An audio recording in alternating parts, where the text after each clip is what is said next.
사랑과 은혜가 풍성하신 고마우신 아버지 하나님, 우리의 영혼을 죄악 가운데서 피 흘려 구원하여 주신 크신 사랑과 은혜 감사드립니다.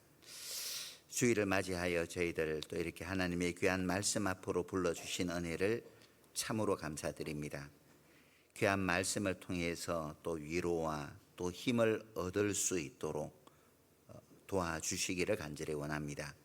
이 약한 세상에서 하나님의 자녀로서 하나님께서 부르신 용맹한 군사로서 당당하게 또 힘있게 살아가는 하나님의 자녀들이, 하나님의 군사들이 다 될 수 있도록 하나님께서 도와주시기를 간절히 원합니다.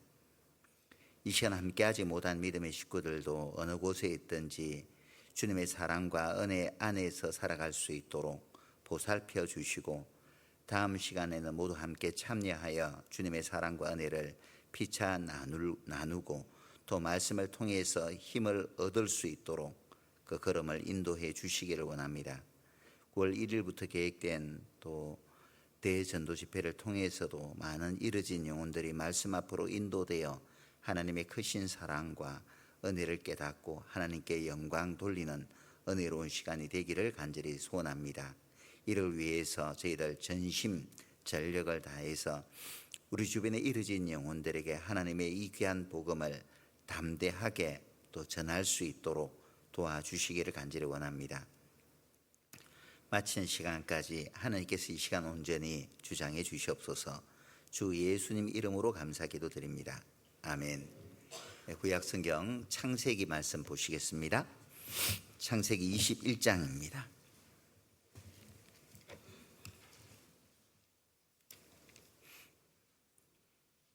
구약 성경 창세기 21장입니다. 5절.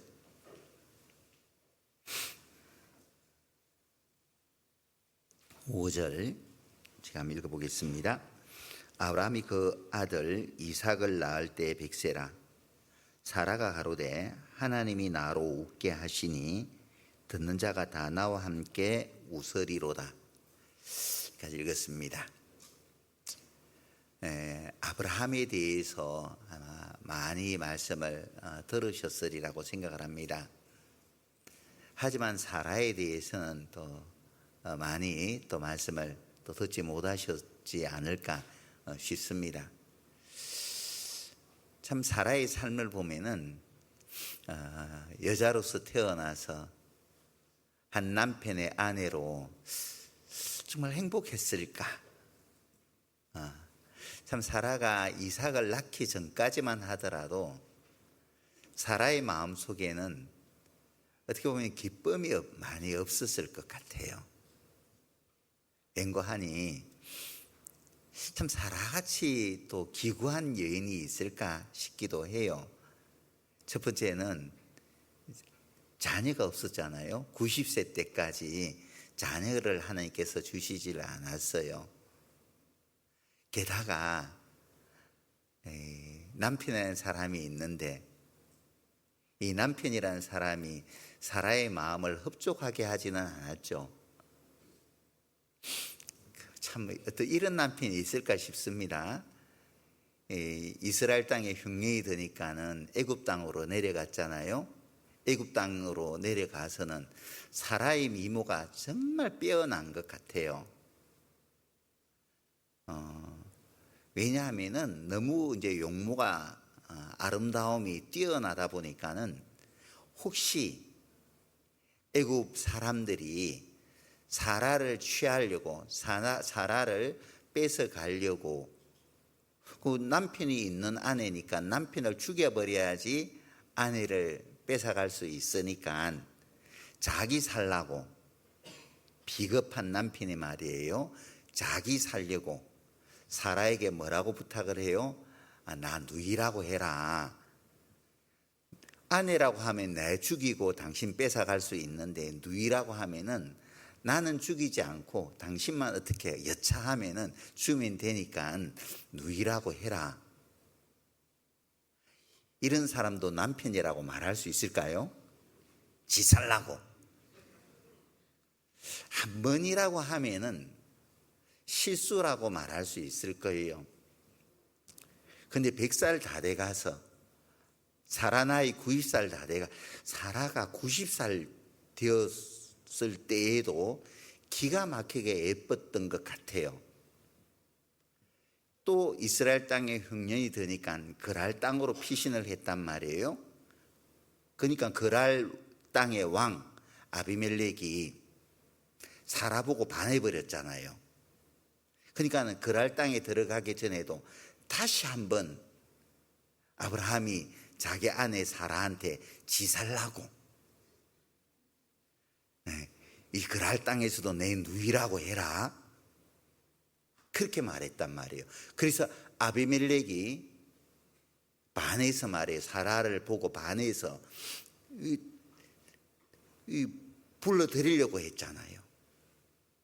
하나님이 아비멜렉을 막았기 때문에 사라를 범하지 않았지, 하나님께서 막지 않았다면은 아비멜렉이 사라를 취할 수 있는 그런 상황이었어요. 그죠?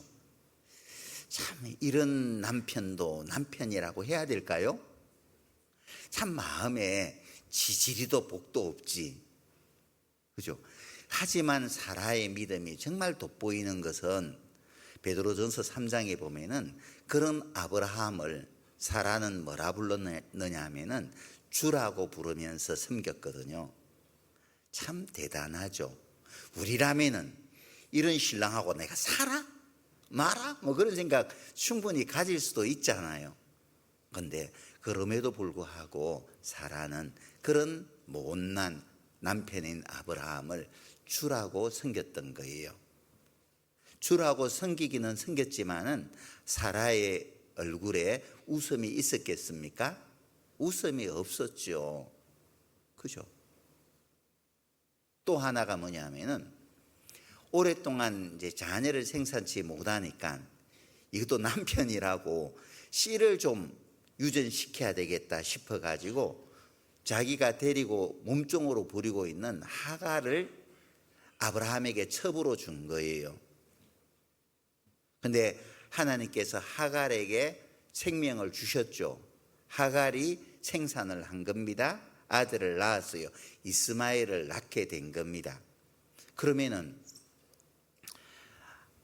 하갈은 종의 신분에서 이제 상전의 아들을 낳았으니까는 이제 대접을 받잖아요. 종의 신분에서 벗어날 수 있는 그런 은혜를 사라로 말미암아 얻게 된 거예요. 사라가 만약에 끝까지 몸종으로 부렸다면은 그런 영광을 누릴 수 없을 터인데, 사라가 마음을 넓혀서 자신의 남편에게 내어주고, 그리고 자기 남편에게로부터 어떤 자녀를 얻었다면은 사라에게 큰 은혜를 입었잖아요. 그런데 은혜를 입었는데 아들 낳고 난 후에 은혜를 입은 것을 완전 잊어버리고 그 주인을, 사라를 멸시하는 데까지 이르게 됩니다. 창세기 조금 앞으로 돌려서요, 16장 보시죠.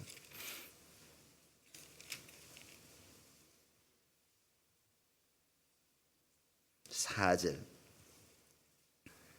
아브라함이 하갈과 동침하였더니 하갈이 잉태함에 그가 자기의 잉태함을 깨닫고 그 여주인을 멸시한지라. 그 여주인을 멸시해버린 겁니다. 종 하갈이. 그러니까 참 사람에게 배신당한 거예요. 믿었던 사람에게 배신당한 겁니다. 얼마나 마음이 불편하겠어요, 그죠? 그러니까 사라는 웃을 수 없는, 늘 슬픔 속에 하루하루를 보내는 그런 여인이었던 거예요. 그런데 그런 하갈이 웃게 되었죠. 그런 슬픔 속에 웃을 일이 없는 그 여인이 비로소 웃게 되었습니다. 누가 사라에게 웃음을 선물로 주셨느냐? 하나님이 사라에게 웃음을 선물로 주신 거예요. 다시 창세기 21장으로 돌려보시죠.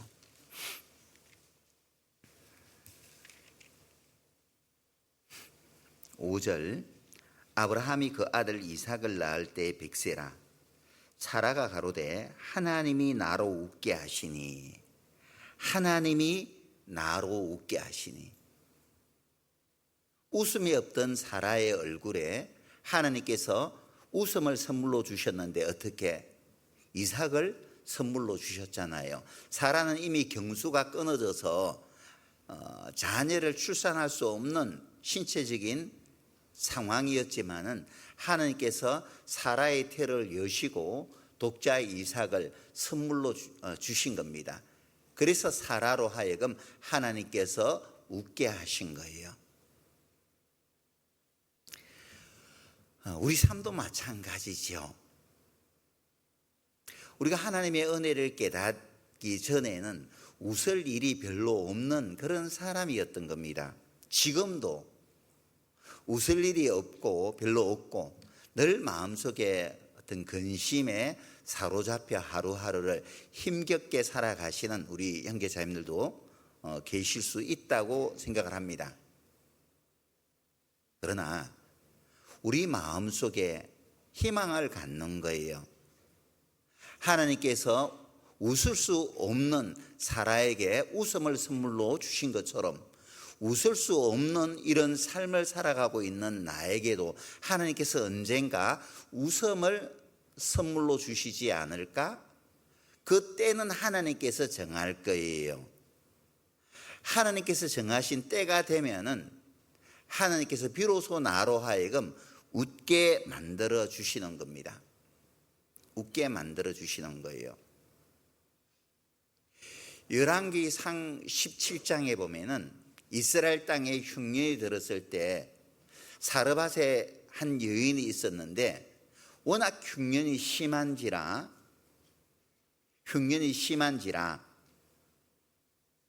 이제 먹을 것이 동이 난 거예요. 그래서 어떤 결정을 내렸습니까? 결정을 내린 게 뭐냐면은 통에 가루, 밀가루 조금 있는 것하고 병에 기름, 떡을 구울 수 있는 기름 조금 가지고 떡 조그만 것 하나 붙여 만들어 먹고 아들하고 죽으려고 했잖아요. 이런 결단을 내렸을 때에 그 엄마의 마음이 어떨까요? 한번 그 말씀을 찾아봅시다. 열왕기상 17장입니다.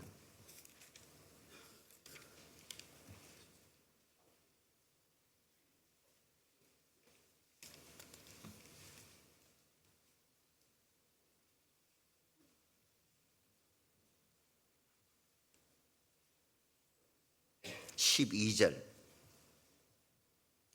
저가 가로되, 이제 엄마가 이제 답하는 겁니다. 당신의 하나님이 여호와의 사심을 가리켜 맹세하노니 나는 떡이 없고 다만 통에 가루 한 웅큼과 병에 기름 조금뿐이라. 내가 나뭇가지 두엇을 주었다가 나와 내 아들을 위하여 음식을 만들어 먹고 그 후에는 죽으리라. 이런 결정을 내렸을 때의 엄마의 마음이 어떨 것 같아요? 요즘 우리 주변에 생활고로 인해서 자녀와 동반 자살하는 경우들이 종종 있잖아요. 참 슬픈 현실이죠. 참 다들 사람들이 웃을 때에 우리 주변에 울고 있는 사람들이 참 많이 계셔요. 교회 안에도 많은 성도들이 웃고 있을 때 어느 한 구석에는 울고 있는 식구들이 계시거든요. 사르밧에 살고 있는 이 여인 또한 그런 거예요. 이 결정을 지었을 때 그냥 아무렇지 않게 그냥 이거 먹고 죽을란다 이렇게 생각하진 않았을 거잖아요. 수단과 방법을 다 동원해도 벗어날 길이 없는 거예요. 헤쳐나갈 어떤 희망이 보이질 않는 거예요. 그러니까 이 사르밧에 있는 이 과부는 조그만 이 떡 하나 부쳐 먹고 아들한테 먹이고 자기 조금 먹고 그리고 이제 둘 다 함께 죽으려고 했던 그런 상황에 하나님이 엘리야를 보냈잖아요. 바로 엘리야가 뭐 통에 가루 조금 있지, 병에 기름 조금 있지, 그거 가지고 와봐, 우리 떡 만들어 먹자. 떡 만들어 먹고 난 다음에 떡 만들어 먹으면은 하나님께서 나에게 말씀하시기를 흉년이 지날 때까지 통에 가루가 계속 넘치도록 하게 해 주시겠다고 나한테 약속했거든. 병에 기름이 떨어지지 않도록 해 주시겠다고 나에게 약속했어. 그러니까 우리 같이 떡 만들어 먹자. 엘리야가 그렇게 말하지 않았어요. 엘리야가 이 여인에게 말한 것은 통에 가루 좀 가져다가 병에 기름 있는 거 그거 끄집어내다가 나를 위해서 먼저 떡을 굽고 그리고 너와 내 자식을 위해서 먹어라 라고 이야기를 했던 거예요. 엘리야가 그 여인의 마음은 모를 턱이 없잖아요. 하나님은 이 여인의 믿음이 드러나기를 원하셨던 거예요. 이 여인의 믿음이 아무것도 없지만은 하나님의 사람에게 아낌없이 내어드릴 수 있는 그 믿음 말이죠. 하나님을 위해서라면은 자기 어떤 생명과 연결되어 있잖아요. 통의 가루와 병의 기름은 자기 생명과 직결되어 있는 거예요. 그런데 하나님의 사람인 엘리야가 그것을 나를 위해서 내어놓으라고, 하나님의 일을 위해서 내어놓으라고 했을 때 이 여인은 묻지 않고 자기 생명과 연결되어 있는 그 귀한 양식을 엘리야에게 내어놓은 거예요. 결과 어떻게 되었습니까? 뒤에 보시죠. 13절에 엘리야가 저에게 이르되 두려워 말고 가서 네 말대로 하려니와 먼저 그것으로 나를 위하여 작은 떡 하나를 만들어 내게로 가져오고 그 후에 너와 네 아들을 위하여 만들라. 이스라엘 하나님 여호와의 말씀이 나 여호와가 비를 지면에 내리는 날까지 그 통의 가루는 다하지 아니하고 그 병의 기름은 없어지지 아니하리라 하셨느니라. 저가 엘리야의 말대로 하였더니 저와 엘리야와 식구가 여러 날 먹었으니 여호와께서 엘리야로 하신 말씀같이 통의 가루가 다하지 아니하고 병의 기름이 없어지지 아니하니라. 자, 이 기적을 보게 된 겁니다.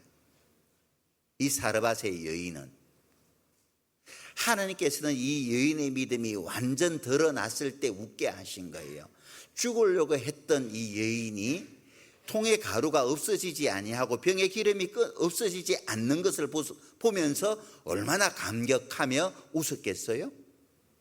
더 나아가서 더 입이 찢어지도록 웃게 만들어 주셨죠. 그 아들이 죽었는데 죽었던 그 아들을 이 일로 말미암아 하나님께서 다시 살려주었잖아요. 뒤에 낫게 되었을 때 얼마나 위로가 되고 얼마나 웃었겠어요? 하나님은 웃을 수 있는 그 타이밍을 적절하게 조절하시는 겁니다. 지금 내가 슬픔 가운데 울지라도 하나님께서 정하신 때가 되면은 또 크게 사라처럼, 사르밧의 그 여인처럼 웃게 만들어 주시는 분이시죠. 가나안 땅 수로보니게 지역에 한 여인이 있었어요. 그 여인에게는 귀한 딸이 하나가 있었거든요. 근데 이 딸에게 귀신이 들렸어요. 귀신이 들렸으니 이 딸 결혼하지 못한 이 딸의 앞날은 그냥 어두울 수밖에 없잖아요. 그런 귀신 들린 그 처자를 누가 데려다가 남편으로 삼겠어요? 그런 딸을 둔 엄마의 마음은 다 슬픔 속에 보낼 수밖에 없는 겁니다. 웃을 수 없는 거죠. 생각해 봐봐요. 아무 때나 길거리 나가서 히히히히 웃는다고 생각해 봐요. 옷 다 귀신 들렸으니까 옷 다 어느 날 옷 벗어 헤쳐버리고 광장으로 뛰다니면서 말이에요. 귀신 들렸으니까 그럴 수 있잖아요. 이런 딸을 둔 엄마의 마음에는 늘 근심이 가득할 것이고 눈에는 재워놓고 눈물이 마를 날이 없었을 겁니다. 근데 예수님께서 온갖 귀신들을 쫓아낸다는 그 소문을 듣고 예수님께 이 엄마가 나아갔어요. 우리 딸에게 들린 귀신 좀 쫓아내달라고. 예수님이 이 여인에게 뭐라 말했어요? 나는 이스라엘에 이뤄진 그 양을 위해서 왔지 이방 너희들을 위해서 온 것 아니야.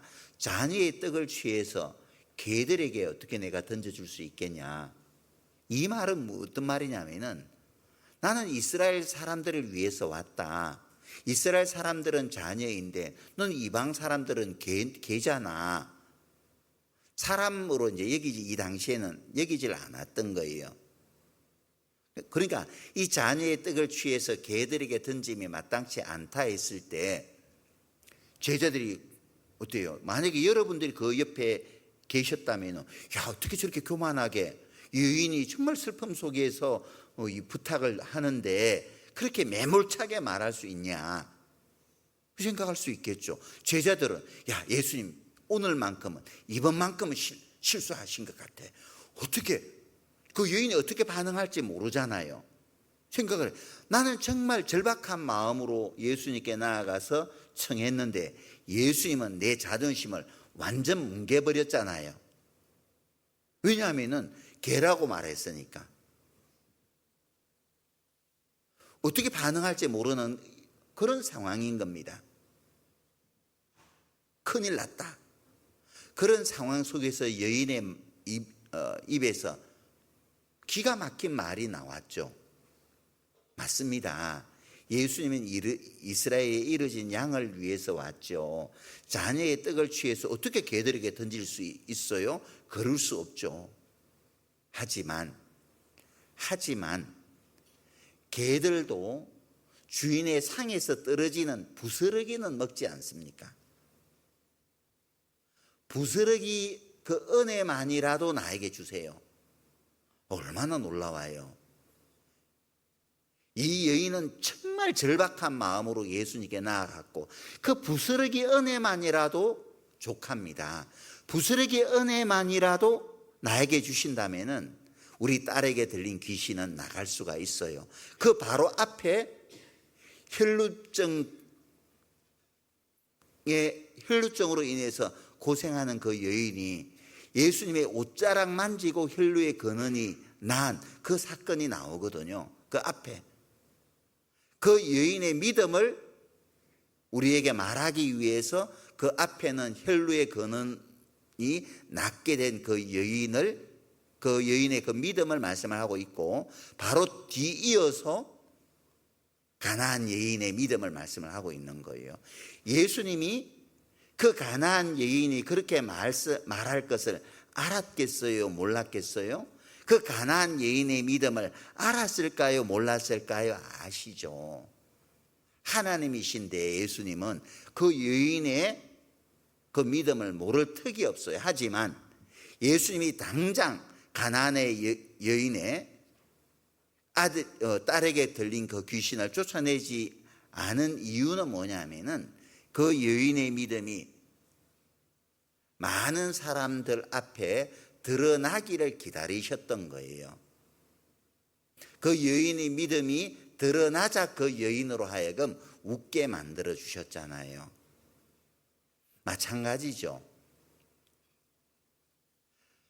하나님이 오늘 이 시간까지 나로 울게 하시는 것은, 슬픔 속에 있게 하시는 것은 하나님께서 계획하신 것이 아직 내 삶 가운데 이루어지지 않았기 때문에 여전히 슬픔 속에 머물게 하실 수 있다는 겁니다.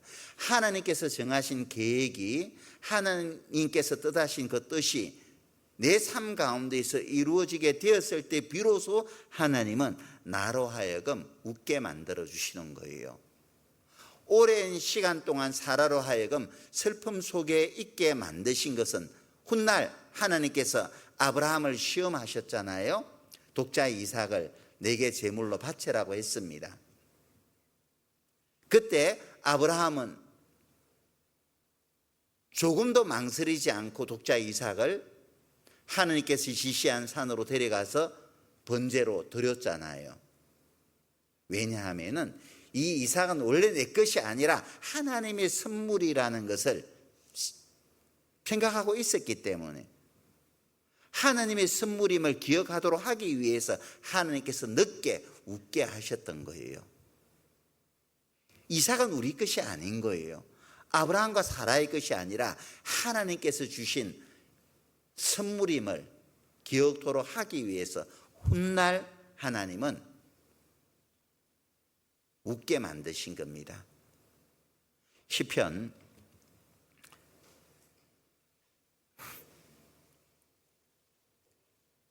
10편 말씀 앞서서 이사야서 말씀 한번 보겠습니다. 이사야서 14장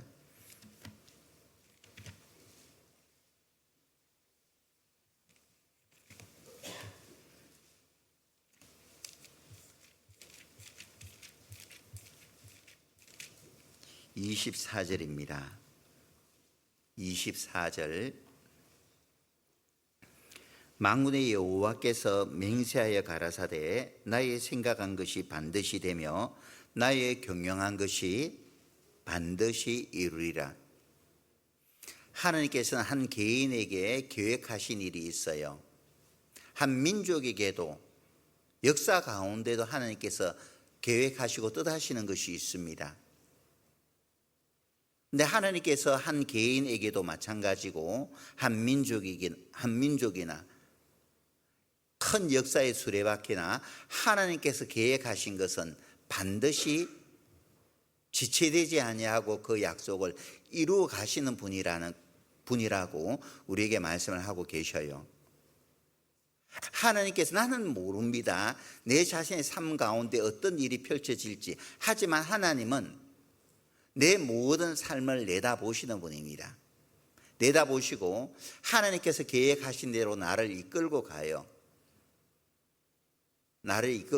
내가 억지로 고집 부리고 내 길로 가려고 하면은 하나님은 하나님이 원하시는 코스로 나를 이끌어 드리기 위해서 강하게 나를 잡아 끄실 때 고통을 느낄 거예요.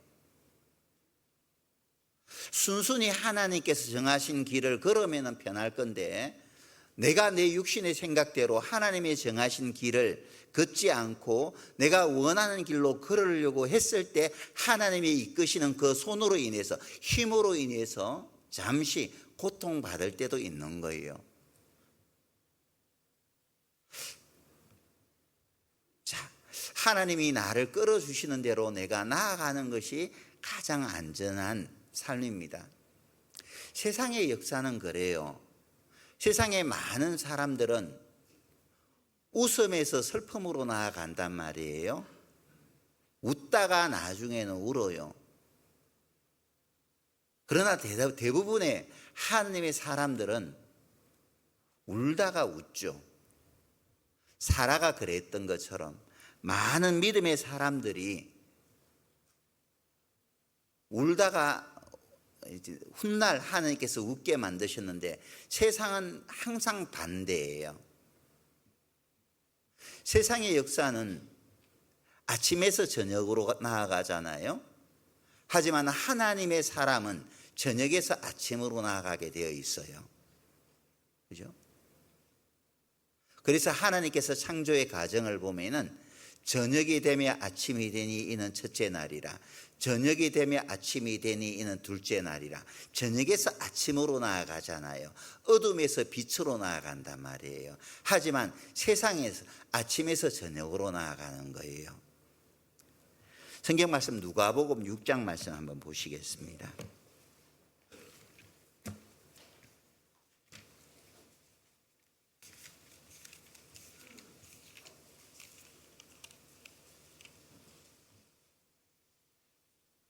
(25절입니다)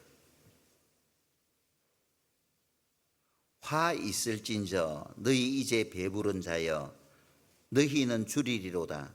화 있을진저 너희 이제 웃는 자여 너희가 애통하며 울리로다. 화 있을진저, 세상의 사람들, 하나님의 사랑을 입지 못한 사람들에게 하나님께서 하신 말씀이잖아요. 화 있을진저 너희 이제 웃는 자여, 지금 웃는 자여, 훗날에는 애통하며 울리로다. 세상은 그래요. 알지 못하기 때문에 준비하지 않는 거예요. 영혼의 시간을 준비하지 않잖아요.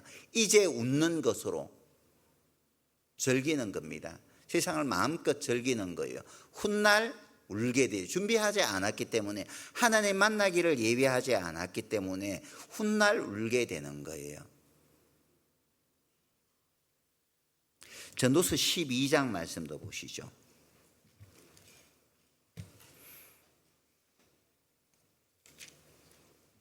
1절입니다. 1절 너는 청년의 때에 곡궁과 날에 이르기 전 나는 아무 낙이 없다고 할 해가 가깝기 전에 너희의 창조자를 기억하라. 해와 달과 별들이 어둡기 전에 비 뒤에 구름이 다시 일어나기 전에 그리하라. 청년의 때는 해와 빛과 달과 별들이 환하게 비칠 때는 청년의 때예요. 하지만은 기록된 말씀처럼 해와 빛과 달과 별들이 어두워지면은 청년의 날은 다 맞춰버리고 이제 노년의 때로 이제 넘어가는 겁니다. 그 때가 되기 전에 너의 창조주를 기억하라. 내 삶 가운데 가장 젊었을 때는 젊음의 그 순간은 지금이죠. 지금이 가장 밝은 때예요. 지금 가장 밝을 때 하나님의 일을 하는 겁니다. 일할 수 없는 밤이 와요. 그때는 일을 하고 싶어도 할 수가 없죠. 예전에 광주에 있을 때 65세 정도 되시는 할아버지를 상담한 적이 있습니다. 이분은 이제 그 조합장 하셨던 분인데 굉장히 지혜로우셔요. 말기 암 환자 상태로 제가 상담을 했었는데 처음에는 굉장히 죽음에 대한 두려움에 이제 어찌할 바를 모르고 있는 상황이었었는데 이제 이분이 굉장히 찾는 마음이 있어서 1시간 넘게를 택시 타고까지 교회에 오셔서 상담을 하고 그러다가 하나님의 은혜를 깨닫거든. 얼마나 기뻐하시는지 몰라요. 그래서 하나님의 은혜를 깨닫고 난 후에 이제 두려우셔요. 죽음이 두려우셔요. 전혀 두렵지 않다고. 이제 언제라도 하나님 부르면 난 괜찮다고 말씀을 하셨는데 이제 소천하시기 얼마 전에 그래도 한번 얼굴이라도 뵈야 되겠다 싶어서 제 자택을 직접 방문을 했어요. 방문을 해서 이제 이런저런 이야기 하다가 한 가지 물었는데요. 지금 뭐 두려운 것 그런 것 있어요? 그런 것 없습니다. 아쉬운 것은요? 아쉬운 것도 없고요. 아쉬운 것이 딱 하나가 있다면은 내가 좀 더 일찍 이것을 알았더라면 좋았을 것을, 이것 하나는 아쉽습니다. 그런 말을 해요. 우리 삶 가운데에 좋은 시절은 죄 짓느라고 어떻게 보면은 다 보내버렸어요. 어떻게 보면 인생의 중년에 하나님의 은혜를 깨달으신 분들도 계시고 노년에 또 하나님의 은혜를 깨달으신 분들도 계시죠. 물론 여기 우리 학생을 비롯해서 청년들도 있는데 참 일찍이 하나님의 은혜를 깨닫는다는 것은 정말 하나님의 큰 은혜이고 축복이라고 생각을 합니다. 여호와께서 내게 주신 모든 은혜를 무엇으로 보답할 수 있는 기회를 하나님께서 나에게 주셨으니까 참 감사한 일이라는 거예요. 훗날 우리가 주님 앞에 서게 되었을 때 우리 삶에 대한 결산이 이루어지는데, 나는 너를 위하여 몸부로 피를 흘렸는데 너는 이 땅에 사는 날 동안 나를 위해서 어떤 삶을 살았느냐라고 물었을 때 뭔가 할 말이 있어야 될 거잖아요. 은혜를 입었다면은 우리는 이성으로서 은혜를 보답해야 된다는 것에 대해서는 누구든 공감을 합니다. 하나님께서 값없이 나에게 은혜를 선물로 주셨다고 해서 값없이 주신 것이기 때문에 가치가 없는 것인가요? 절대 그렇지 않죠. 하나님은 귀한 생명을 나를 위해서 아낌없이 내어주심으로 말미암아 이 놀라운 은혜를, 사랑을 내가 입게 된 거예요. 세상 무엇과 이 은혜를, 이 사랑을 바꿀 수 있겠어요? 바꿀 수 있는 게 없잖아요. 하지만 하나님께서 나를 일찍이 불러주셨기 때문에 은혜를 갚을 수 있는 시간들을 많이 준 것에 대해서 우리 학생들이나 청년들은 하나님께 감사를 해야 되는 거예요. 하지만 늦게나마 내가 하나님의 은혜를 깨달았다면 내가 나이가 들어서 할 수 있는 게 뭐가 있겠어? 그것은 구실에 불과하단 말이에요. 핑계에 불과하다는 거예요. 중요한 것은 은혜를 보답하고자 하는 마음이 나에게 있느냐 하는 겁니다. 멀리서 아들이 이제 모처럼 명제를 맞이해서 온다고 해요. 그러면 우리 부모님들 어떻게 해요? 장 보러 나가잖아요. 마트 가고 재래시장, 선산시장에도 나아가서 제대로 허리도 펴지도 못하면서 이것저것 주워 담아요, 가방에. 그리고 하루 이틀 계속 음식 장만하잖아요. 자녀에게 기쁨을 주기 위해서 말이에요. 조금이라도 더 먹이고 싶은 마음에서. 힘든 게 아니에요. 사랑하기 때문에, 자녀를 정말 사랑하기 때문에, 사랑하는 자녀를 위해서는 그런 수고를 마다하지 않아요. 하나님은 나에게 생명까지 아낌없이 다 주셨잖아요. 자신의 모든 것을 하나님은 나를 위해서 다 아낌없이 내어주신 분이에요. 우리 찬양은 하죠. 그 크신 하나님의 사랑 말로 다 형용 못하네. 정말 그래요. 그 크신 하나님의 사랑, 값없이 받은 하나님의 사랑을 말로 다 형용할 수 없을 만큼 큰 사랑입니까? 내 마음속에 지금 이 순간 바다를 먹물로 삼아도, 하늘을 두루마리 삼고 바다를 먹물로 삼아도 내가 지금 받은 하나님의 사랑을 다 기록할 수 없을 만큼 커요. 내가 그렇게 생각한다면은 은혜를 보답하고자 하는 마음이 마음속에 있느냐 하는 거예요.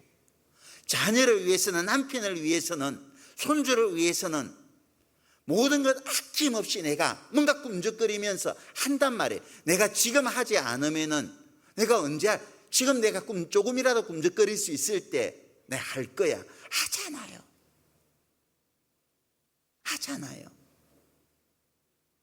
하지만 하나님의 은혜를 보답하는 일에 있어서는 내가 나이가 이래서 뭐 할 수 있겠어? 할 수 있는 게 없어요. 마음이 없는 거예요. 마음이 없는 거예요.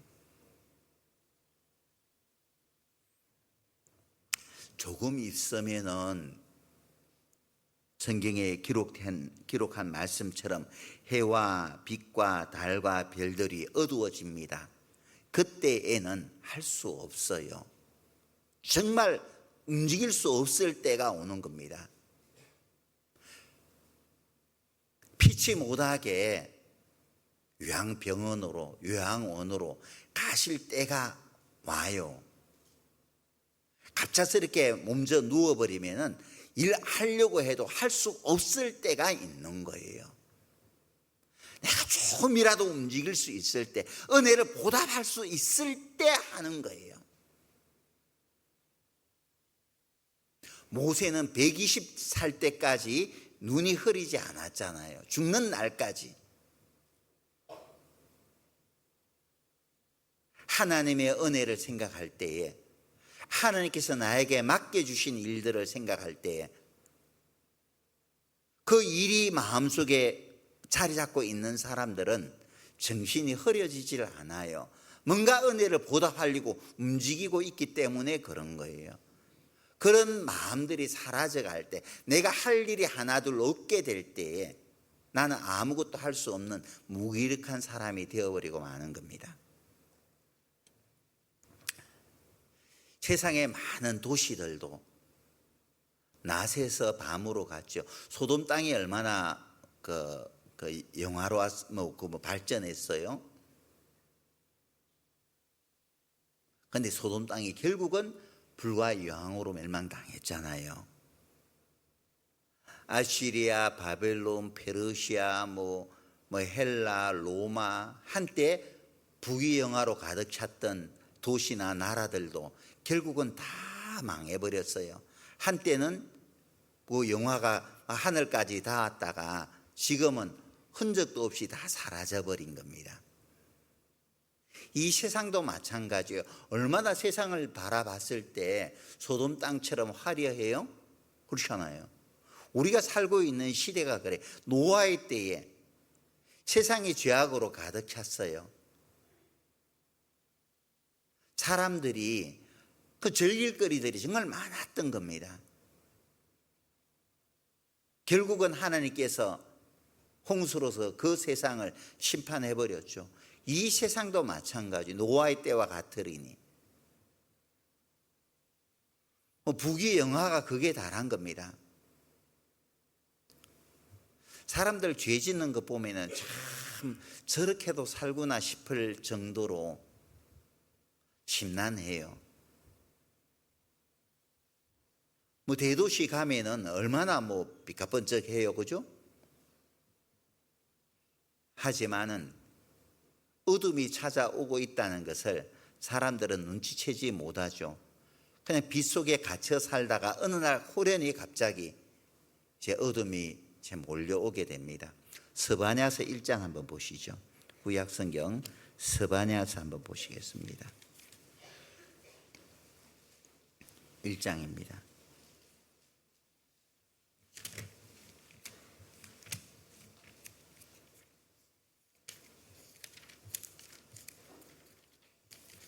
구약성경 1306페이지입니다. 1장 14절입니다.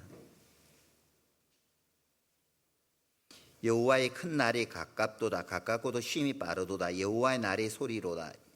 용사가 거기서 심히 애국하는도다. 그 날은 분노의 날이요 환난과 고통의 날이요 황무와 폐괴의 날이요 캄캄하고 어두운 날이요 구름과 흑암의 날이요 나팔을 불어 경고하며 견고한 성읍을 치며 높은 망대를 치는 날이로다.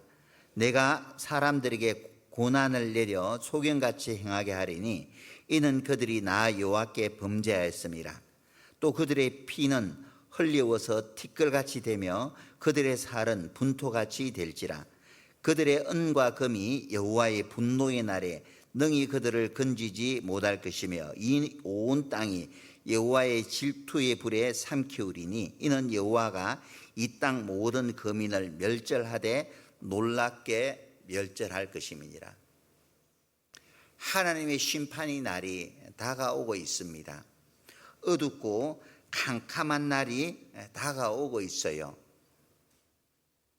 세상은 우선 밝은 빛 속에 거하고 있기 때문에 이 밝음이, 이 빛이 영원할 것으로 생각하며 살지만은 우리는 알잖아요. 영원하지 않을 것을. 그렇게 살아가는 사람들의 삶의 모습을 보면서 부러움을 느껴요? 혹시 우리 마음속에 그러한 사람들의 삶을 보면서 부러움을 느낀다면은 빨리 그러한 마음을 돌이켜야 될 겁니다. 잠언 23장 17절에 보면은 악인의 형통함을 보고 부러워하지 말라고 말씀을 하셨습니다. 악인이 지금 웃는다고 해서 항상 영원히 웃을 것은 아니잖아요. 세상의 사람들은 그렇게 웃다가 결국 울음으로 끝나는 거예요. 영원한 지옥에서 슬피 울며 이를 갈미 있으리라. 이 세상에서 그렇게 웃다가 결국은 슬피 우는 그런 날이 찾아올 거란 말이죠. 그런 사람들 보고 나중에 슬피 울며 일을 갈 사람 보고 아이고 부럽다, 그런 마음을 갖는다면은 그건 정말 어리석은 거죠. 욥기서 21장에 보면은 그 날을 형통하게 지내다가 경각간의 음부에 떨어지느니라. 세상의 악인들은 그 날을 형통하게 보내다가 경각간의 음부에 떨어지는 거예요. 그런 악인의 형통함을 보고 우리는 결코 부러워하지 않고 그런 사람들을 보고 우리는 슬퍼해야 되는 거예요. 그들의 운명을 내다보고 슬퍼하며 긍휼히 여기는 마음을 가지고 그들에게 나아가서 전도해야 되는데, 이것이 그렇게 되지 않고 그런 사람들을 보고 부러워한다면 우리가 어떻게 그 사람들에게 나아가서 말씀을 전할 수가 있겠어요? 그렇잖아요. 내가 부러워하는데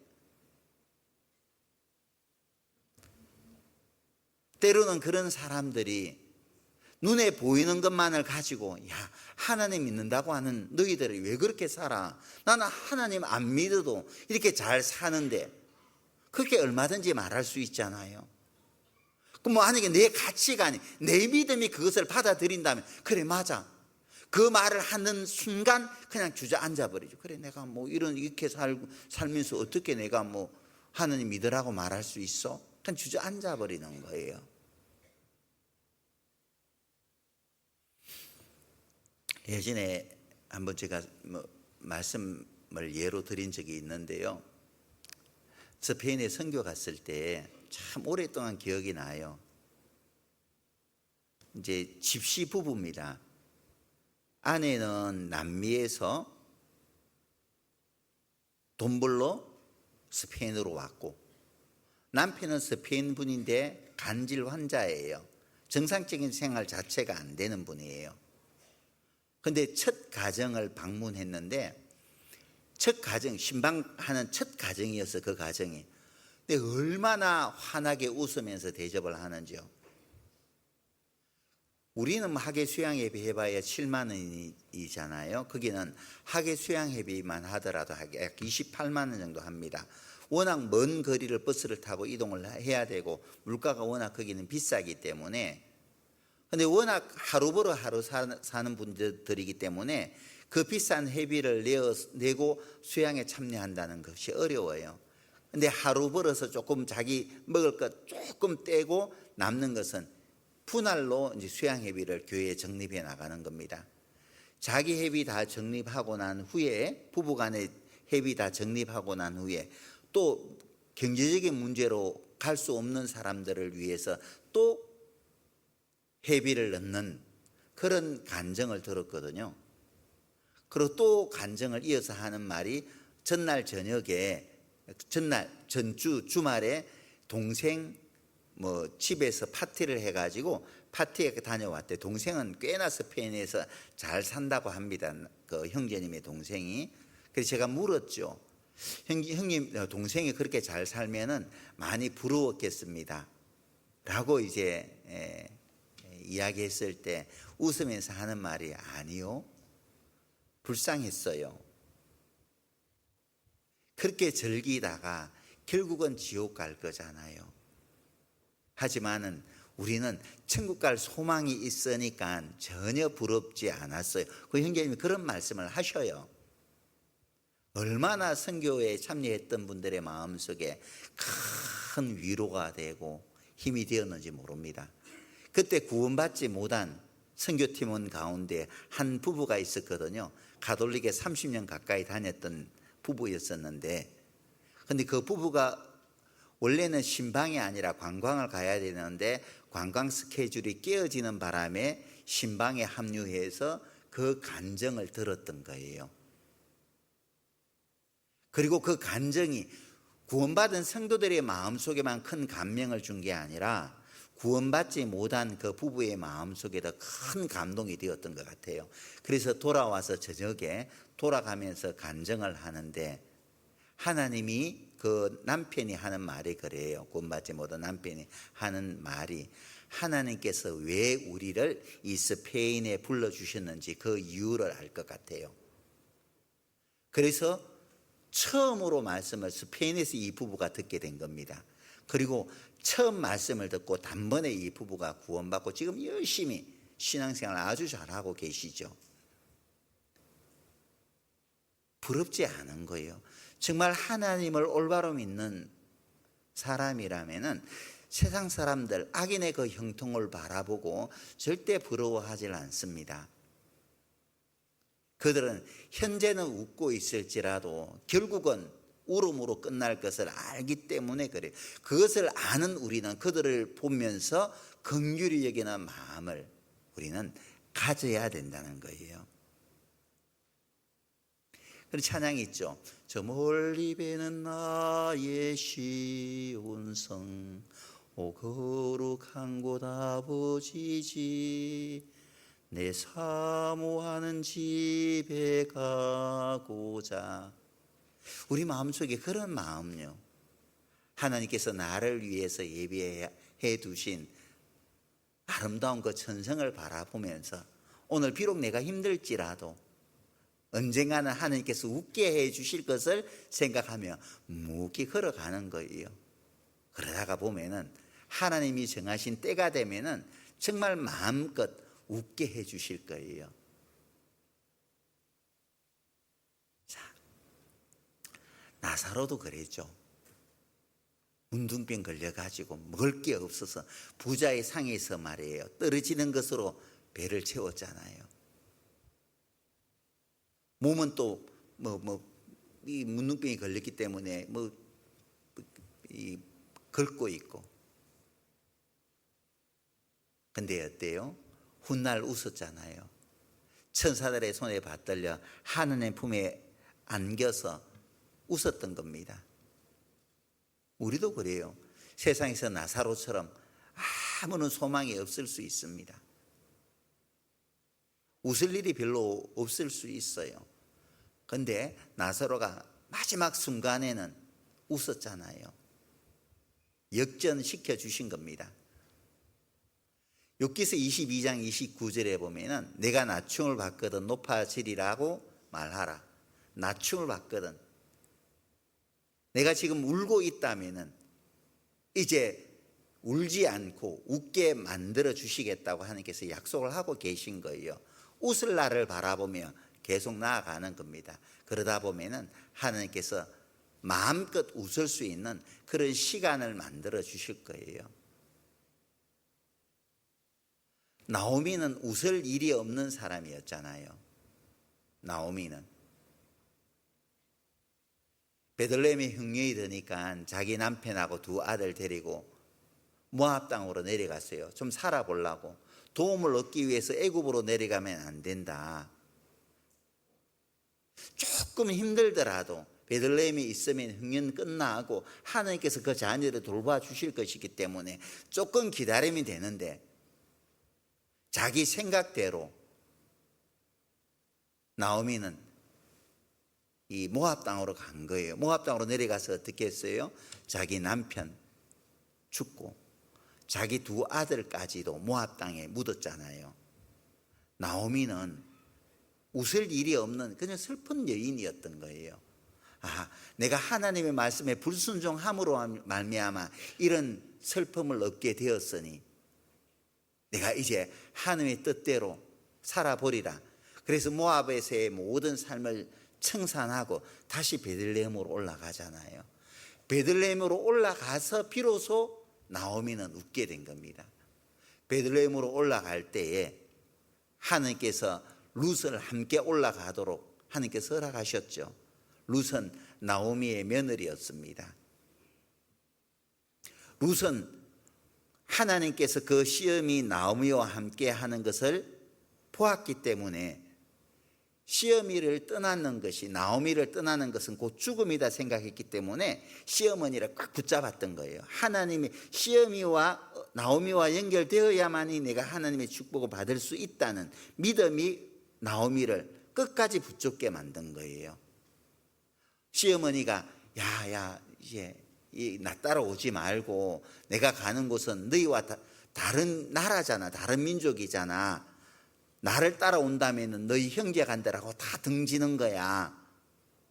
그러니까 나 따라오려고 생각하지 말고 여기서 재혼하면 너 아직 어리잖아, 젊잖아, 아직 기회 있으니까 너 동서 오르바도 그냥 여기 남았잖아. 그러니까 너도 여기 남아.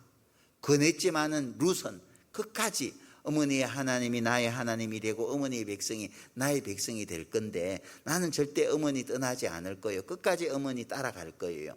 결국 룻이 그런 믿음을 가진 룻에게 하나님께서는 보아스를 만나게 하잖아요. 그리고 보아스의 아내가 됩니다, 룻은. 그리고 보아스에게서 오벳을 낳게 된단 말이에요. 룻기서 한번 보죠.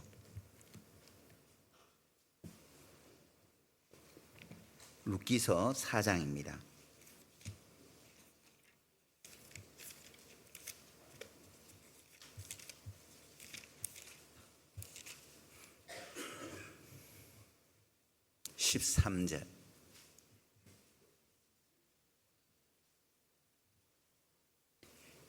13절. 이에 보아스가 룻을 취하여 아내를 삼고 그와 동침하였더니 여호와께서 그로 잉태케 하심으로 그가 아들을 낳은지라. 여인들이 나오미에게 이르되 찬송할지로다. 여호와께서 오늘날 내게 기업 물을 자가 없게 아니하셨도다. 이 아이의 이름이 이스라엘 중에 유명하게 되기를 원하노라. 이는 네 생명의 회복자며 네 노년의 복량자라. 곧 너를 사랑하며 7 아들보다 귀한 자부가 낳은 자로다. 나오미가 아기를 취하여 품에 품고 그의 양육자가 되니 그 이웃 여인들이 그에게 이름을 주되 나오미가 아들을 낳았다 하여 그 이름을 오벳이라 하였는데 그는 다윗의 아비인 이새의 아비였더라. 그러니까 이 오벳은 나오미에게는 노년의 봉양자고 또 회복자고 그리고 나오미에게 기쁨을 주는 생명이었던 거예요. 오벳으로 말미암아 비로소 나오미는 웃게 된 거죠. 어떻게 해서 오벳을 얻게 된 거예요? 나오미가 그냥 그대로 모압 땅에 머물렀다면은 오벳을 품에 안지 못했을 거예요. 하지만은 이 나오미가 자신의 잘못을 깨닫고 베들레헴으로 돌아감으로 말미암아 오벳을 품에 품을 수 있게 된 거죠. 우리도 마찬가지예요. 내가 왜 지금 슬픔 속에 있는지 또 돌아보고 또 내가 행여 하나님의 뜻하신 길을 걷지 않고 있다면은 하나님이 정하신 그 길로 쫓아 행할 때 하나님께서 비로소 나를 웃게 만들어 주셔요. 요셉도 그랬어요. 요셉도 참 슬픔이 많은 사람이었죠. 형들이 자신을 팔아버렸을 때 그 배신감이라는 것은 이루 말할 수 없을 거예요. 그렇잖아요. 아버지가 그리워서도 많이 울었을 것이고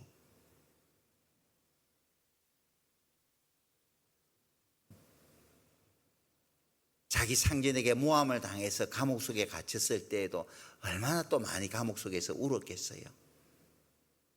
그런데 결국은 하나님께서 요셉으로 하여금 웃게 만들어 주셨잖아요.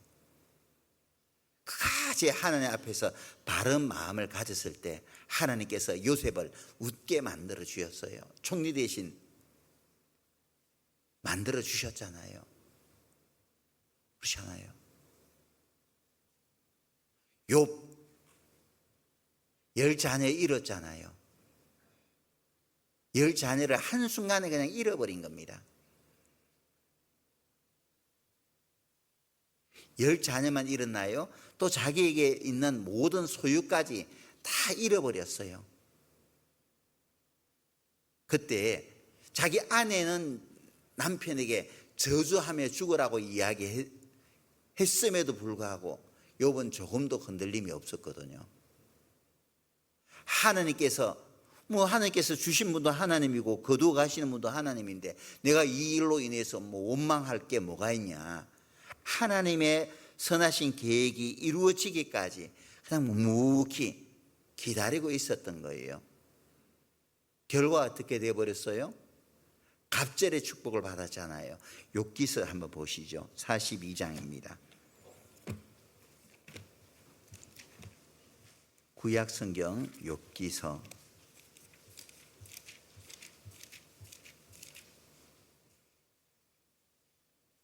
42장 12절입니다. 여호와께서 욥의 모년에 복을 주사 처음 복보다 더하게 하시니 그가 양 1만 4천과 약대 6천과 소 1천 계리와 암나귀 1천을 두었고 또 아들 7과 딸 3을 낳았으며. 욥기서 1장에 보면은 딱 이것의 절반이었었어요. 욥기서 1장에 보면은 욥의 소유는 어떻게 되었냐면 양 7천과 약대 3천과 소 500계리와 암나귀 500으로 되어 있습니다. 그런데 욥기서 42장에는 딱 배인 양 1만 4천과 약대 3천의 배인 6천과 소 500의 배인 1천 계리와 또 암나귀 1천 500의 배인 1천으로 말하고 있어요. 딱 배의 축복을 주셨단 말이에요. 웃게 만들어 주신 거예요. 잃어버렸을 때 울었다가 하나님께서 결국은 욥으로 하여금 웃게 만들어 준 거예요. 근데 자녀는 배로 안 줬죠. 자녀는 10이었는데 딱 10만 줬어요. 이 놀라운 거예요. 왜 자녀는 하나님께서 배로 안 줬어요? 자녀는 그러면 10명이었다가 자녀 10명 죽였으면 20명 줘야 되는데 왜 자녀는 10명만 주었어요? 10명은 천국에 가 있잖아요. 천국은 10명 가 있으니까 또다시 10명 준 거예요. 합하면 20, 딱 배가 되잖아요. 딱 배의 축복을 주신 거예요. 하나님께서 그래요. 지금은 울게 해도 기다리면은 틀림없이 하나님께서 웃게 만들어 주셔요. 웃게 만들어 주실 하나님을 기억하고 기다리며 살아가는 겁니다. 시편 30편입니다.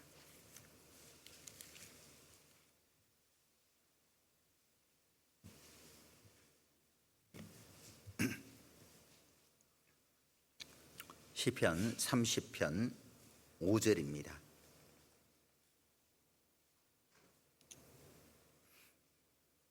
그 노염은 잠깐이요 그 은총은 평생이로다. 저녁에는 울음이 기숙할지라도 아침에는 기쁨이 오리로다. 우리는 지금 저녁을 보내고 있잖아요. 저녁에서 우리는 아침을 살아가는 삶이니까 저녁에는 이 땅에 살아가는 날 동안에는 눈물 골짜기 지날 수 있는 거예요. 많은 눈물을 흘릴 수 있는 겁니다. 이 땅에서 많은 눈물을 흘려야지 주님 앞에 가면은 많이 웃을 수가 있는 거예요. 위로도 큰 거죠. 이 땅에서 눈물을 많이 흘리지 못하면은 주님 앞에 갔을 때는 위로받을 것도 별로 없어요. 안 그래요? 하지만 이 땅에 살아간 날 동안 복음을 위해서 많은 눈물을 흘린 사람들은 주님 앞에 서게 되었을 때 정말 위로도 클 거예요. 이 땅에 살아간 날 동안도 눈물 골짜기를 통과한 후에 많은 샘의 곳을 만나게 해주신다고 기록되어 있잖아요. 눈물 골짜기를 많이 통과해 본 사람이 이 땅에 살아가는 날 동안에도 이런저런 주님의 많은 위로를 경험할 수 있는, 맛볼 수가 있는 거예요. 통과하지 못한 사람들은 주님의 위로 또한 경험할 수가 없는 거예요. 저녁에는 울음이 기숙할지라도 우리는 이 땅에 살아가는 날 동안 어둠 속에 살아가면서 울음이 기수갈지라도, 울 수 있을지라도, 그런데 계속 우는 것이 아니라 아침에는 곧 아침이 다가오고 있잖아요. 주님께서 이제 오실 날에 얼마 남지 않았어요. 아침이 오리니 그때에는 기쁨도 오리로다. 웃게 만들어 주신다는 겁니다. 영원하지 않아요. 우는 것이 영원히 울게 만들지 않는 거예요. 그 밑에도 보면은 11절 보시죠. 같이 한번 읽어볼까요? 주께서 나의 슬픔을 변하여 춤이 되게 하시며 나의 베옷을 벗기고 기쁨으로 띠띠우셨나이다. 주께서 나의 슬픔을 변하여 뭐가 되게 하시고요? 춤이 되게 하시고, 결국은 슬픔 속에 있는 내가 춤추도록 만들어 주시겠다는 겁니다. 우리 교회 모든 형제 자매들이 항상 웃는 얼굴, 기쁨이 가득한 그 모습으로 살 수 있었으면 하는 바람이 정말 간절해요. 교회 와서는 말이에요, 막 이리 된 게 아니라 막 마음껏 웃을 수 있는. 비록 지금은 잠깐 슬픔의 시간을 하나님께서 주실지라도 하나님이 계획 속에서 또 슬픔의 시간을 보내고 있는 거예요. 결국은 하나님께서 나로 웃게 해 주실 것을 우리가 생각하며 인내하고 나아가는 겁니다. 하나님의 선하심을 믿고, 하나님께서 나로 슬픔을 변하여 춤이 되게 하시고 베옷을 벗기고 기쁨으로 뛰게 하셨도다.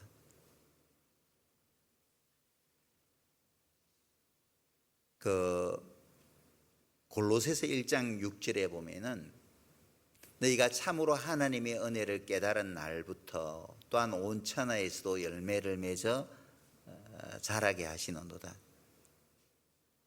자, 예전에는 기쁠 일도 별로 없고 웃을 일도 별로 없었던 우리가 왜 지금 마음속에 기쁨이 있고 평안이 있고 웃을 수가 있냐?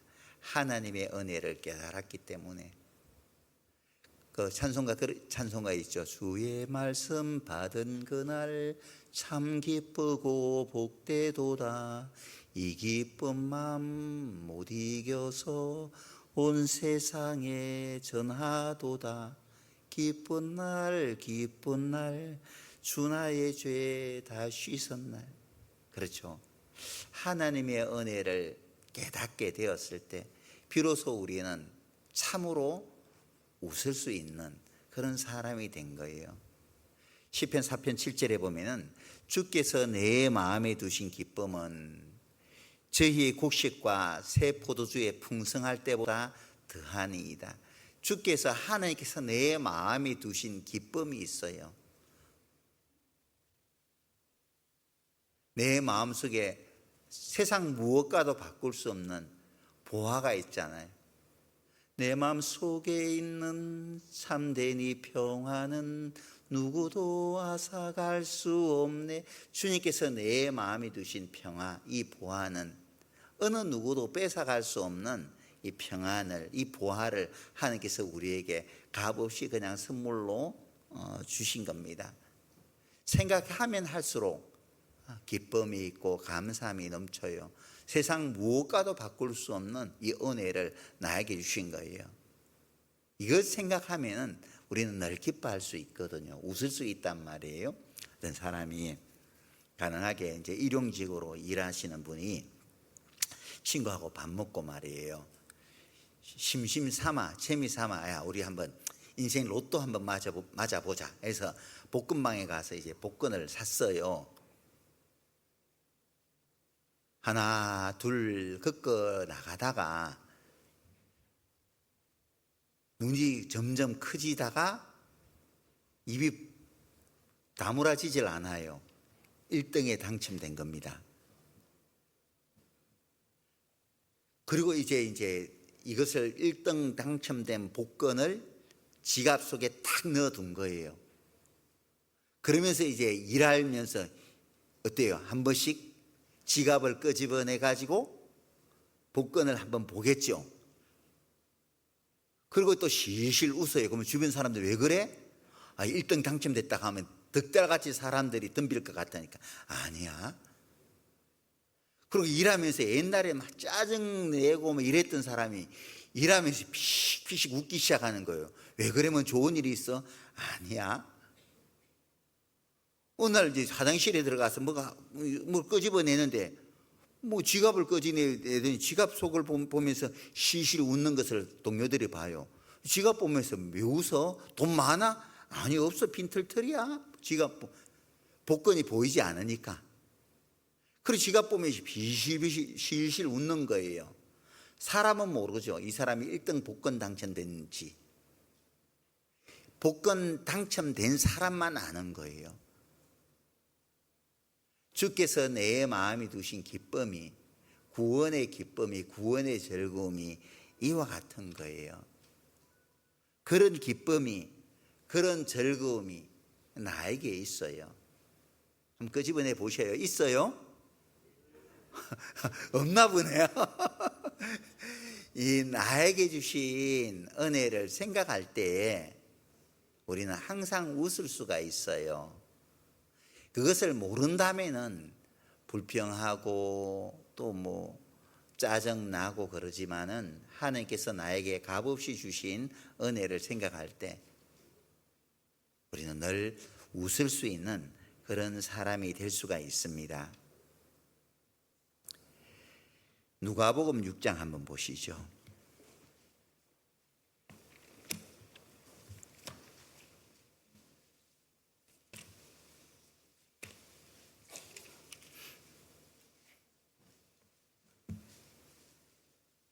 (21절)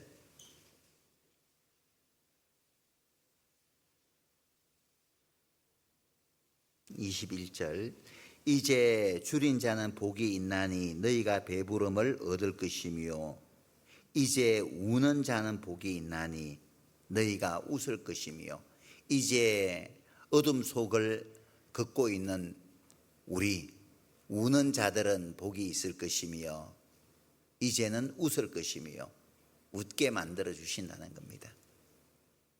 그리스도인으로 살아가는 날 동안 힘들고 어려운 일들 분명히 있을 거예요. 내가 그리스도인이라는 이 한 가지 일로 인해서 사람들에게 조롱과 핍박을 또 받을 때도 있을 거예요. 웃는 거죠. 웃을 때 하늘을 바라보면서 피식 웃는 거예요.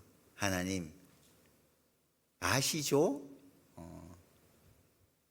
훗날 주님 앞에 우리가 서게 되었을 때 얻게 될 위로, 얻게 될 영광 생각하며 그냥 우리는 웃어 넘길 수가 있는 거예요. 조금 힘들다고 해서 말이에요. 비 맞은 장닭처럼 풀 죽어서 이렇게 살지 말고 하나님께서 결국은 나로 하여금 세상 사람들은 울고 왔다 울고 가는 결국 웃다가 울고 떠날 인생이라면 우리는 울다가 지금은 형제는 울다가 웃음으로 끝날 거니까 그죠? 사람들은 웃다가 울면서 떠나지만 우리는 울다가 나중에는 웃음으로 끝날 인생이라는 것을 우리가 기억할 필요가 있어요. 요한계시록 21장입니다.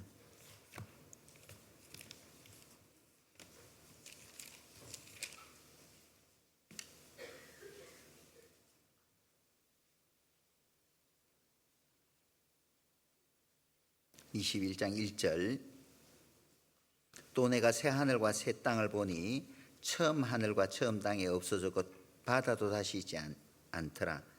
또 내가 보매 거룩한 성 새 예루살렘이 하느님께로부터 하늘에서 내려오니 그 예비한 것이 신부가 남편을 위하여 단장한 것 같더라. 내가 들으니 보좌에서 큰 음성이 나서 가로되 보라 하나님의 장막이 사람들과 함께 있음에 하나님이 저희와 함께 거하시리니 저희는 하나님의 백성이 되고 하나님은 친히 저희와 함께 계셔서 4절 같이 있겠습니다. 모든 눈물을 그 눈에서 씻기심에 다시 사망이 없고 애통하는 것이나 고가는 것이나 아픈 것이 다시 있지 아니하리니 처음 것들이 다 지나갔음이라. 이 날이 점점 다가오고 있습니다. 주님께서 오셔서 모든 눈에서 그 눈물을 씻겨 주실 날이 점점 다가오고 있어요. 우리 주님께서 계신 아름다운 그 천국에서 나를 구원하시기 위해서 십자가 위에서 자신의 몸을 아낌없이 내어주신 주님을 만날 날이, 만나서 마음껏 웃을 수 있는 날이 다가와요. 앞서간 많은 선지자들을 나에게 복음을 전해주기까지 고난을 겪었던 그리스도인들을 만날 날이 점점 다가오고 있어요. 그리고 내가 그토록 만나고 싶은 사랑했던 소중한 사람들을 다시 만나면서 웃을 날이 점점 다가오고 있어요. 그 날을 바라보면서 조금 힘들더라도 우리에게 그런 소망을 하나님께서 선물로 주셨으니까 그 소망이 이루어지기까지 묵히 조금 힘들더라도 웃을 날을 바라보면서 옆에 계신 귀한 믿음의 동력자들과 함께 나아갔으면 하는 바람입니다. 조금 힘들더라도 인내하면서 웃을 날을 기약하고 열심히 한번 살아보시죠. 그렇게 한번 살아봅시다. 오늘 이제 오후에 작은 음악회 이제 2시부터 하려면은 좀 시간이 좀 필요할 것 같습니다. 그래서 오늘은 특별하게 좀 일찍 또 마치도록 하겠습니다. 작은 음악회 바로 집에 다 돌아가시지 마시고 오늘만큼은 우리 전도인들이야 이런 찬양도 있구나 좀 그렇게 좀 이해하시고 들으시고 우리 찬양대는 아주 수준 높은 찬양을 선사할 겁니다. 우리 학생들도 찬양을 또 준비하고 그랬는데요. 작은 음악회 빠짐없이 다 참여해서 그 은혜를 서로 나누는 소중한 시간이 되시면 좋겠습니다. 함께 기도하겠습니다. 사랑과 은혜가 풍성하신 고마우신 아버지 하나님, 우리로 하여금 웃게 하시는 그 하나님의 사랑과 은혜를 생각할 때 진심으로 하나님께 감사와 찬양과 영광을 돌립니다. 주님께서 우리를 위해서 베풀어 주신 은혜와 사랑을 늘 기억하며 하나님 앞 나라에 이르는 그 날까지 묵묵히 주님께서 걸으셨던 그 길을 우리도 따라 걸을 수 있는 자녀들이 될 수 있도록 도와주시기를 간절히 바랍니다. 행여 우리 마음속에 근심 걱정에 사로잡혀 있는 자녀들이 있다면 웃게 하실 주님을 신뢰하고 또 믿음으로 그 힘든 시간들을 잘 이겨낼 수 있도록 도와주시기를 간절히 바랍니다. 이 시간 이후에 모든 교제의 시간도 주님께서 은혜로 함께해 주시옵소서. 모든 그 자비로우신 주님께 감사드리며 주 예수님 이름으로 기도하였습니다. 아멘.